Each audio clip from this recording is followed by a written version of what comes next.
Good evening, Dennis Hobson. Good evening to you, my friend from the Caribbean. Thank you so much for talking to Bayloric TV. Yeah, it's a pleasure. Okay, where do we begin? For the fans, let the fans know a little bit more about you and your background. Where do I begin? From the start? I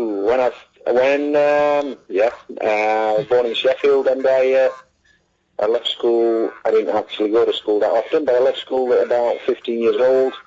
Couldn't get a job, no qualifications, and worked in just a bit of labouring jobs. I was going to be a chef, actually, and then I sold. I tell you how I got going. I used to race greyhounds, and I sold a greyhound to an ex-soccer player called Terry Cullen, and I got 250 quid, 250 pounds for this greyhound.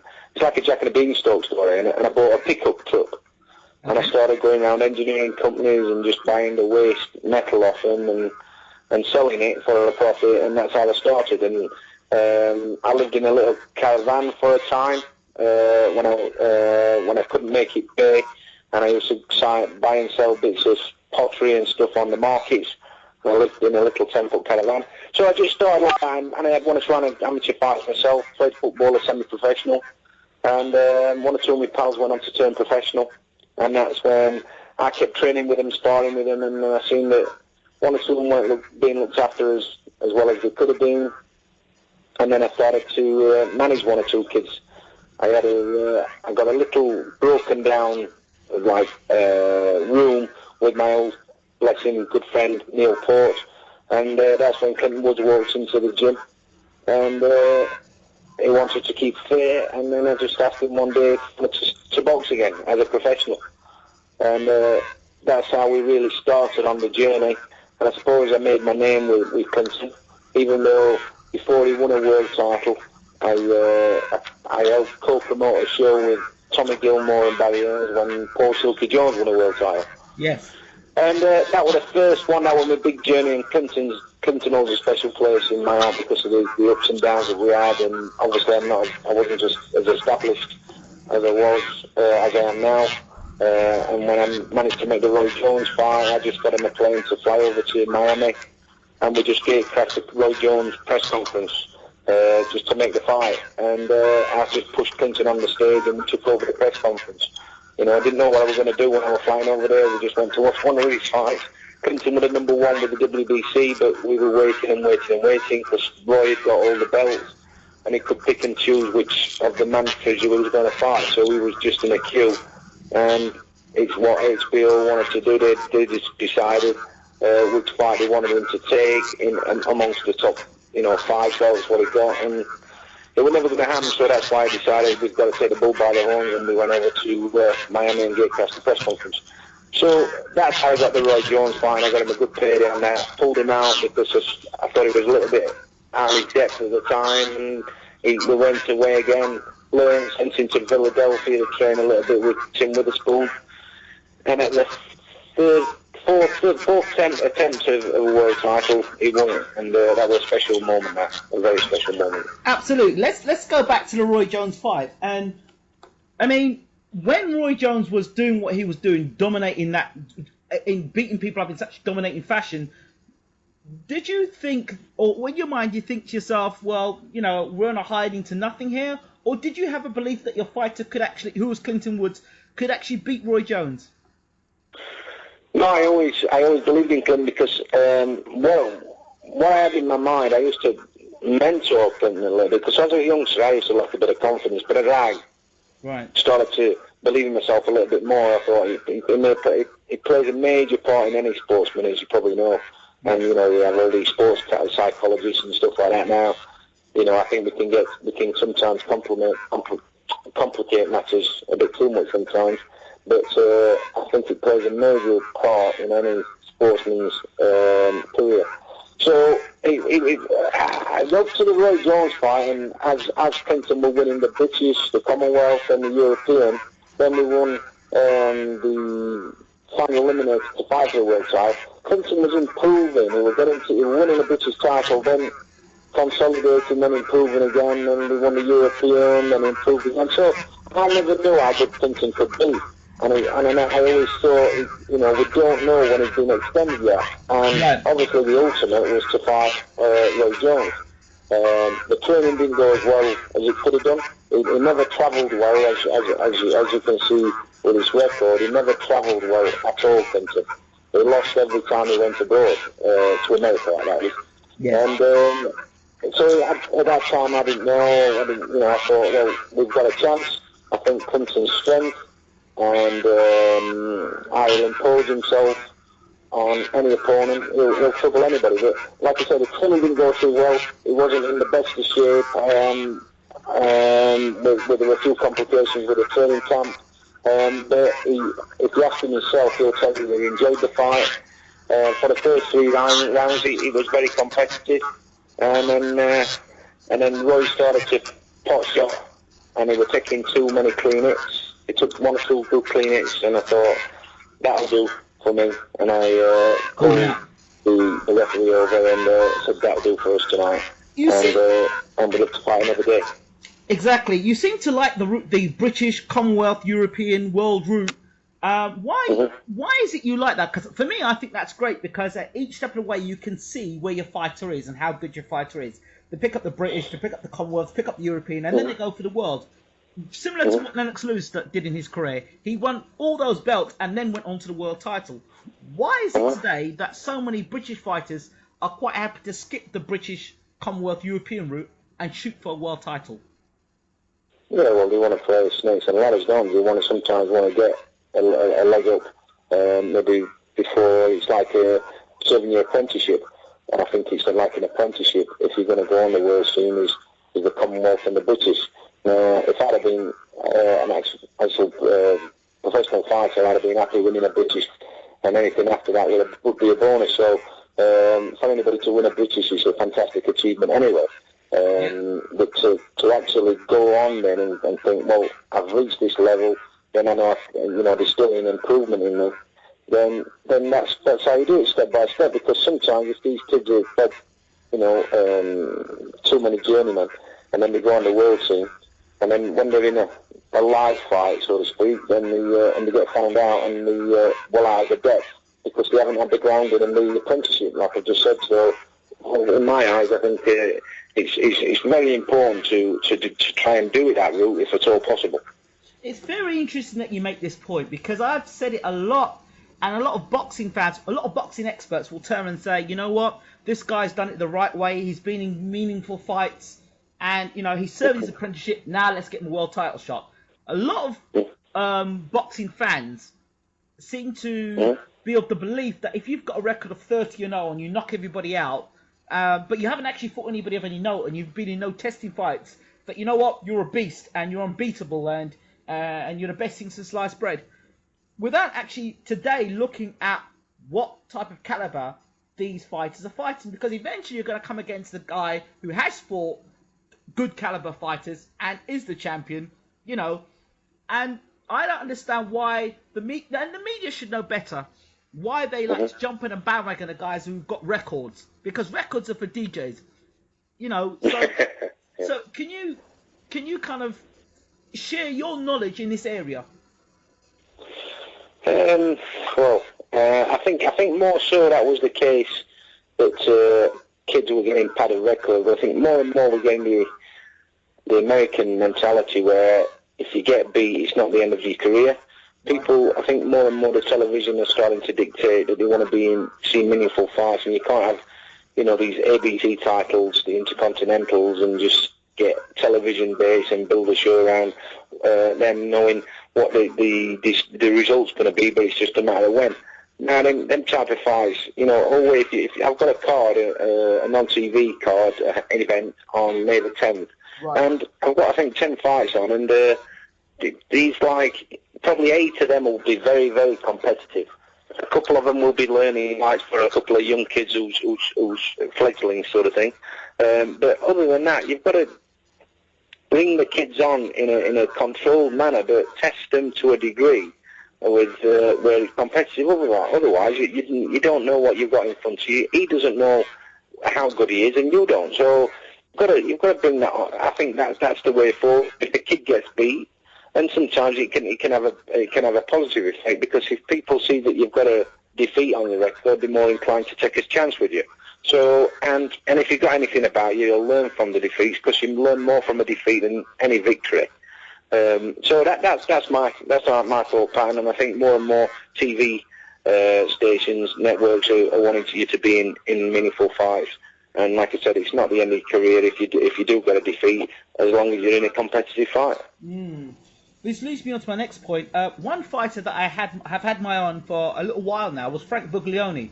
Now, when I saw when I saw him he had about his 9th professional fight, and I said, this guy has got talent. However, he doesn't pay a lot of attention to defense. He loses concentration and he's open to punches, and he's taking way too many punches at a lower level. As he moves up a gear and moves up against better quality fighters, he's going to get found out unless certain technical flaws are adjusted. Now, I said that on his 9th fight, and a lot of people said to me, "Oh, you're being a bit harsh here." And I said, "No, I like the fighter, I like the guy, but there are just technical flaws that need to be worked on." So happens now, a little bit down the line, he's been taken up a little level, and now he's been stopped. Now, where does the blame be put? Is that put on the manager, the promoter, the trainer, or the fighter? Or is it a bit of everything there? I think it's a little bit of everything. I think, I think the fighter's trying to bring him on. He's a very popular kid. Yes. But there comes a time where you've got to let him off the leash and test him a bit. But maybe he's, I don't know what his lifestyle's like outside the ring, how much hunger he's got for the game, and what kind of sparring do they get him? Do they take him out in his comfort zone? Because I've sent Clinton Woods and Jim McDonald and one or two other fighters that I've had over to the States, to Europe, to really test them in somebody else's environment, so they don't get fazed by any sort of event, and it just seasons them a little bit more and makes them a better all-round fighter for the experience. And I think that's what you've got to start to do before you let him off the leash and go for anything meaningful. And maybe that's what's not happening with Frank. I don't know the ins and outs of his career. He's a very marketable kid. He's got a nice style, but like you say, he ships too many shots. And maybe he needs to alter his style a little bit so he can be a bit more successful. But I'm sure he needs some better quality sparring probably to get him that little bit more seasoned and a bit slicker. But if that's the case, then is that not down to the trainer? If that's a sparring issue, is that not a trainer thing? To be honest with you, I think it comes down to the fighting. You can take a horse to water. Have all the facilities.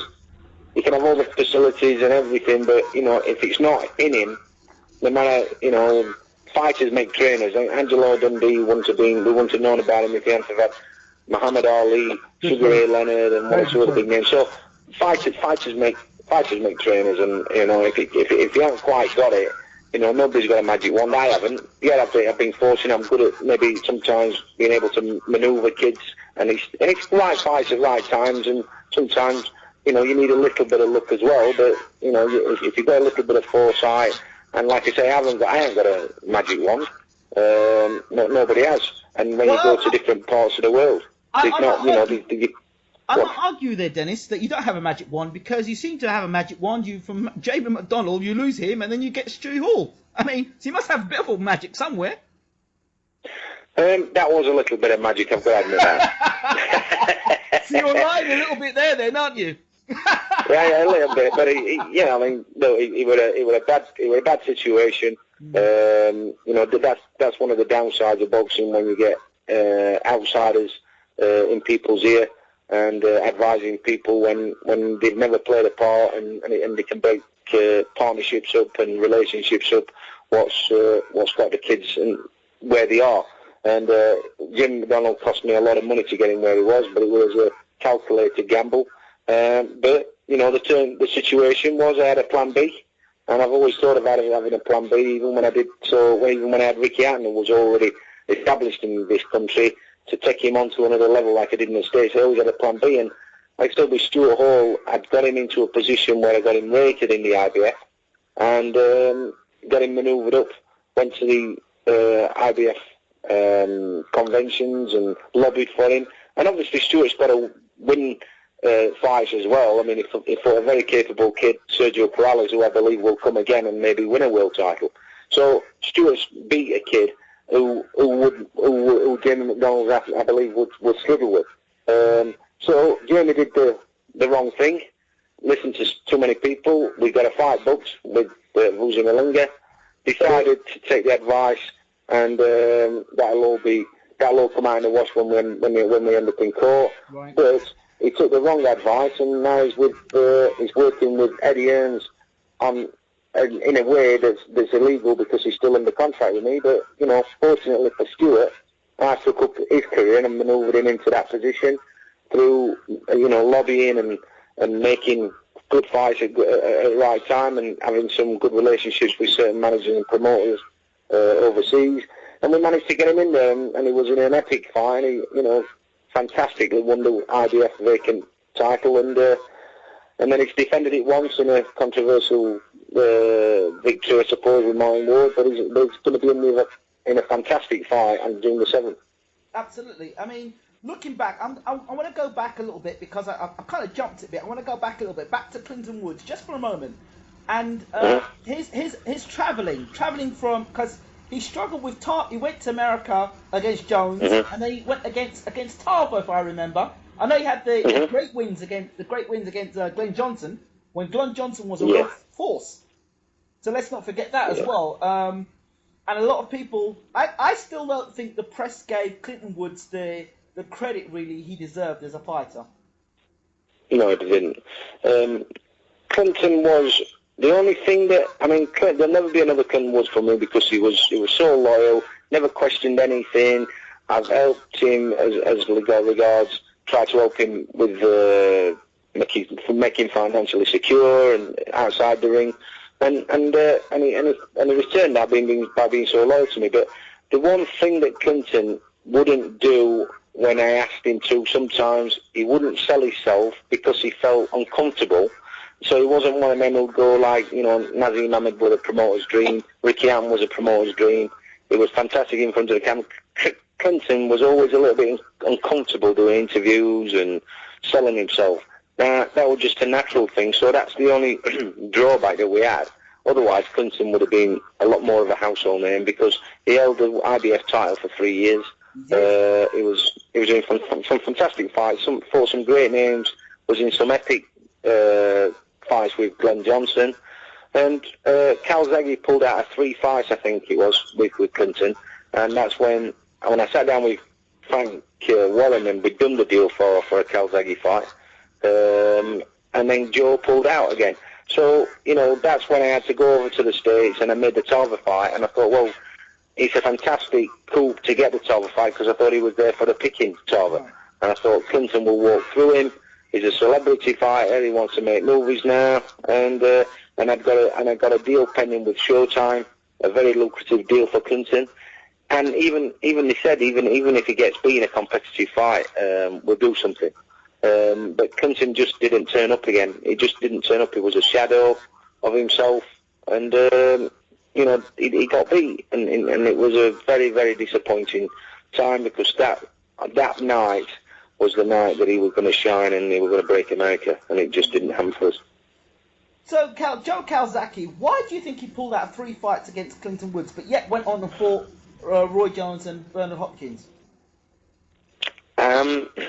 Joe, I don't know. I get on well with Joe when I see him, and I've never really questioned him about it. But I should do one day. But I'm not sure. And I always fancied Clinton to upset Joe, even though I think Joe's maybe either in the top 3 of the best fighters we've ever produced from these shows. But there's all sorts I can tell you talk about with Joe Calzaghe, but the Clinton Woods fight, I believe that Clinton would have been too big and too strong, and I think he would have upset Joe, even though he'd have outboxed Clinton at times. But I think Clinton, on his day, could have beat Joe. I think he could have done. I'm not saying he would have done. I think he could have done. And I always thought it was a great fight for us. Obviously, we're going to be very financially beneficial. for Clinton, and it'd have been a tremendous spectacle. But it was a shame it didn't happen. Obviously now more of a shame, because when he fought Tarver, and I thought after missing out on that fight, I thought the Tarver fight would be the makings of Clinton worldwide, and obviously it didn't happen. But I think if we'd have fought Joe Calzaghe over here, I think it'd have been a different story, and I think it'd have been a fantastic, epic fight, and I think it'd have been one what we might have got on again, because, you know, Joe's a fantastic talent, and, you know, they're talking about Carl Froch and things like that. I think Joe would have just played with Carl Froch. I do believe that. I think I don't think he's in the same league, but I do believe that if it had stepped up to light heavy at that time, I think he'd have struggled a lot more with Clinton. Absolutely. I also believe that he got pulled out of a few fights with Glenn Johnson as well. That's correct. And again, really well with Glenn and his manager Henry Foster, and he was almost bitter with the fact that Joe pulled out on 2 or 3 occasions. So we had the same, and I don't know. I just don't know if he didn't fancy the fight, didn't fancy the style of the fighter, as in Glenn and Clinton. But he might have thought it was an easier route. But, you know, you can't know what Joe's career was all about. He was in some great fights, and it's just a shame that he didn't fight Glenn or Clinton, because I think that could have brought the best out in Joe, but at the same time, it could have brought the best out in Clinton, and, you know, it could have been the Ben Eubanks scenario where they'd have fought maybe more than once. So that would have been fantastic for us, and it would have built Clinton's legacy a lot more. So what was it after the Tarver fight? I remember watching the Tarver fight and thinking, what is Clinton Woods doing? And after that fight, I acknowledge that Tarver was a very talented fighter anyway, and Tarver showed up that night. But after that, what happened to Clinton Woods? Did he announce a retirement or something? Yes, he said he was going to retire. He didn't talk to me as much as he should have done on that fight, and I don't know, I got some issues outside the ring myself, and so I wasn't as close to the training camp, and he'd been having big busters with a trainer at that time, who moved on, and in hindsight he wouldn't have been there, but, you know, we all make mistakes, but Clinton had got a brilliant boxing brain himself then, but the trainer had upset him by that time, and like I said, he hadn't got the preparation, was shocking, and mentally he just didn't turn up. He just wasn't there. Wow. And some of the things he were coming out with before, he was saying that, no, I never thought I'd get this far, and all stuff like that. It was very negative, and I couldn't believe what I was hearing. I didn't really hear it till after the fight, and it all fitted into place that he wasn't there. It just wasn't there, and it's such a shame, because, like I said, that had built his legacy as well. But he could have beat Tarver. The Clinton Woods that won the world title against Rico Hoy, to this day I believe he'd have beat Tarver, because I think he'd have just walked him down and walked through him when he was fighting Tarver. Tarver wanted to fight at his own pace at that time, and Clinton would get down mid-range without doing anything and got picked off easily, instead of either standing out of range or getting close to him and working him over, because Clinton was a good inside fighter as well as rangy as well, and he just did not do anything. He just played into Tarver's night. It's one of the easiest nights Tarver's ever had in a world title. It's got to be. Absolutely. And it's just a shame. I mean, when we talk about world class in the UK, it's a word that's used far too often and far too soon. Because the way I view world class is a guy that's mixed it at the highest level and is mixing it at the highest level. There are guys that the Sky team and the Box Nation team are quite happy to say he's world class. Never fought anybody in the world top 10, never beaten anybody in the top 10, hasn't even nowhere in the top 10 rankings, but somehow is world class. Can you define to me what world class is? I agree with what you're just saying. I think when you've operated, one springs to mind, and he's got beat once or twice. He's Amir Khan. He's mixed in world class. He's been beat once or twice, but you've got to say he's world class. He beat Paul Malignaggi, he's beat Maidana, who's fighting Mayweather, but he's been beat himself at world class. But he's still operating with world. rated, at world level. So that's what you call world class. And, you know, without being too big to him, start slagging other people off, you know, sometimes the belts and the situation that we have with the WBA, where you have a super champion and then you have a world champion. I mean, we were looking at doing a unification with Stuart Hall and Marino for a WBA and IBF. Right. And it was just something that we discussed. The next thing I know, the WBA are going to put a world title together involving Jamie McDonald and a kid rated I think in the box rate number 50, but from Thailand, who's never fought outside Thailand. So how can that be a world title? It's not. The world champion's Marino, and the Scott Quick situation, he's just beat a kid at a week's notice. And he's the world champion at Super Bantam, but the real champion is Rigondeaux. He's the real champion. So it's, you know, it does dilute the meaning of world champion, I believe, and I think obviously there's financial benefits for the different bodies, and I'm not saying I wouldn't do it. I wouldn't put one of my kids in for one of these world titles. But if you look at it, as a purist, they're not a full-blown world champion. The IBF and the WBC at this moment in time are the only ones who have out-and-out world champions. Yes. Whereas the WBF super champions and the world champion, it's crazy. It's absolutely crazy. So, I mean, it comes on to my next point where we talk about Scott Quigg and Carl Frampton. Now, everyone's talking, you know, Scott Quigg, Carl Frampton, Scott Quigg, when are they going to fight? Now, to me, it's quite simple. Scott Quigg's got some WBA championship. Frampton wants a world title. Why doesn't Frampton and Quigg get together? You find out who the best is in the UK.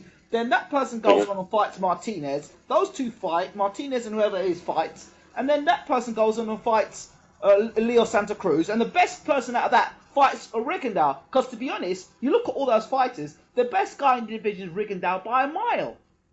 Yeah. By a mile, if you look at Rigondeaux. But it's politics, and sometimes the TV are having a lot more input because, you know, it's about an entertainment business as well, and Rigondeaux's not the most exciting fighter, so they sometimes don't buy into that, and so they're going to, you know, sometimes, without being disrespectful to any fighter, it's like you've been seen a donkey derby and seen a thoroughbred beat up on not a thoroughbred, if you know what I mean. So, you know, you're better off not seeing a mismatch, but you're better off coming down a level and seeing two kids who's at a level who's really going for it. Yeah, but as I said to you before, Dennis, when we start talking about world class, I mean, Frampton's a good fighter, Quigg's a good fighter, but it's that next level up. You know, we'll know where Frampton is if he fights Leo Santa Cruz. You get what I'm saying? It's like fringe world class. Do you know what I mean? Yeah, I agree with you. And since we've diluted all the world titles, sometimes we don't know who is actually the best. And I agree. I think they should fight the best. But, you know, when there's different promoters and different TV networks and politics, you know, sometimes they keep it apart. And, you know, Pacquiao should have fought Mayweather years ago. Absolutely. And it's a shame that they never fought because, you know, Ali fought Frazier 3 times, and why can't they do that? You know, why can't we have an arrangement where they fight on one network, one fight, and then if they're going to they sign up to fight a rematch on a different network. So, you know, so they both get a bite of the cherry. So why can't we come to an arrangement like that? Yeah, I'd be up for anything like that. And I do believe that they should fight Rigondeaux if they at Super Bantam, because he is the main man, and they should be made to fight him no matter what, and if they want to call themselves the man at Super Bantam. Exactly. Here's another situation: the British middleweight division. Murray, Macklin, Barker's recently retired, and Andy Lee. There's a thing there. I mean, is it that difficult to get those guys to fight one another? That shouldn't be that difficult because, you know, I mean, it's a great round robin of fights, and there should be some sort of title at the end of it between them, and then we can go on and hopefully, you know, it'd be great if more fighters would try and unify. But if you have got some great local talent like you said, fringe world class, like they are, let the winner come out of a round robin and go and be classed as world class. But first of all, earn some money, be in some great matchups, and then move on. I think that's a perfect scenario. I'd love to promote the round robin, but I'm not involved with any of them fighters. But that's something I would love to do, and I think it should be done. I would say Martin Murray, you could say, is world class. Having him, I mean, I thought he beat Martinez, to be honest. Yeah. And he fought somebody else as well. Who else did he fight? He fought Stern. Stern. Yeah. And both of those guys he held his own with very well. But for him, again, he's another one of these fighters I don't see him in Britain seems to get the respect that he deserves. No, he doesn't. And people round him, they've asked me to get involved with Martin, and I've said, I can't get involved with Martin unless Martin wants me to get involved with him and it's free of contract. And he's a fighter I'd have loved to have worked with, and I think I could have done a bit more for him in his career. I mean, he's been in some smashing matchups and great fights already, but maybe we could have pushed him on a little bit more, and maybe he'd have gotten a bit more recognition. But who's to say? I mean, like I said, nobody's got a magic wand, but I do believe that Martin's capable of winning a world title, and like I say, he's been unlucky in a couple of fights. And I do believe if he keeps the momentum going, he'll win a world title. Absolutely. So now let's look to where you're at the moment. You've got Stu Hall. What's the plans for Stu Hall now? He's fighting, permitting the IBF sanction the fight. We've just got to get sanction for the fight. He's going to fight the undefeated Paul Butler from Liverpool. Yeah, of course. That was what I was going to talk to you about. Paul Butler. That's a very interesting fight. A lot of people are talking about that fight. It's buzzing. Yeah, it's a great matchup. Stuart's an underrated fighter, and I think because he's not flashy, because he's not a Floyd Mayweather, if people look at him and they look at Paul Butler, he's fast, throws great, fast combinations, great mover, but he's coming up a weight division, and Stuart is very, very exceptionally strong as a bantamweight at 118, and he's deceptive in there. He walks you down and makes you fight at a pace that maybe you're not quite used to. So if Paul it will be a fantastic performance if he beats Stuart Hall. It's a pick 'em fight, this. And a lot of people, I think, maybe write Stuart off because they think, well, he's 34. But Stuart lives the life. I mean, we saw Bernard Hopkins the other night. He's unbelievable. He's 49 years old. And it shows if you do live the life, what longevity you can have in the sport. And that's what's happening with Stuart. He's ripened now, and he's maturing, and he's becoming a better fighter with each fight. So, I think he'll take some beating, and I think it's a great matchup. Yeah. But whoever wins will go on again and be in some great world title fights. So, I think, no matter what, we're going to have another British world champion whoever wins, because obviously it's an all-British fight, but it's going to be a great night. And like you said, there's a buzz already about the fight. I mean, it's a great fight. Don't get me wrong. This is a great fight. This is a fight that a lot of the British boxing fans are going to love. Now, there's a few questions I've got to ask. Question number one is, Paul Butler's doing well at his own weight, but who has he fought in the bantamweight division to warrant a fight for a world title? Well, he hasn't, but he's in the ratings, and you do get... with the IBF ruling, you do get the options of making voluntary defences, and we've got an extra voluntary defence. Then the winner's going to have to fight a mandatory defence in September time against Randy Caballero, who recently won the mandatory fight for the #1 spot against a Japanese kid called Koyoba. So it's you can't just fight anybody, especially in the IBF. You've got to fight your mandatories when they come up, and you can't avoid that. All you can do is fight kids in the top 10 or 15 in the stipulated time. Then the mandatory comes back up again. So you're always going to be in every so often in a major fight, and with the IBF, and it is a tough belt to keep hold of. I think it's the toughest one, but. He's there on merit, and like I said, Woodsy held on to the IBF for 3 years, and I'm hoping that Stuart can do. Wow. Now, let's talk about, I don't want, not talk about it, but let's explore something. You've got Box Nation, you've got Matchroom.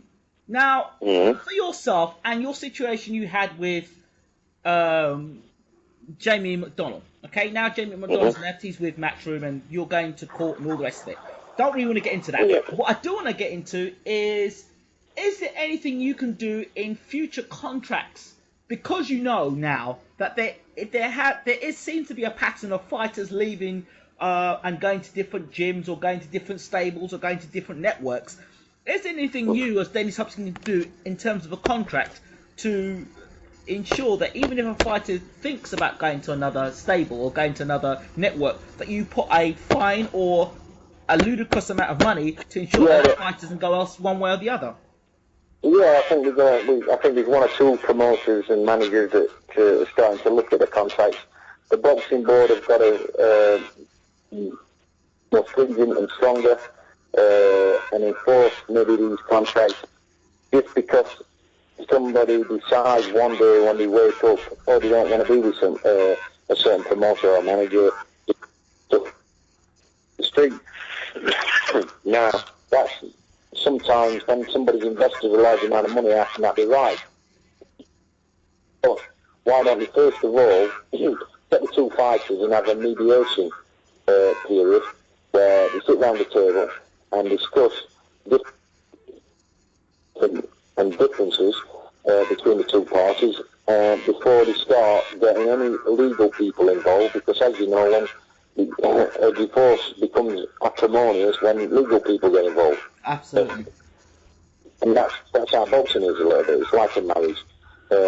And that's what's happened with Jamie. We've never really, when we sat face to face, we never had a wrong word.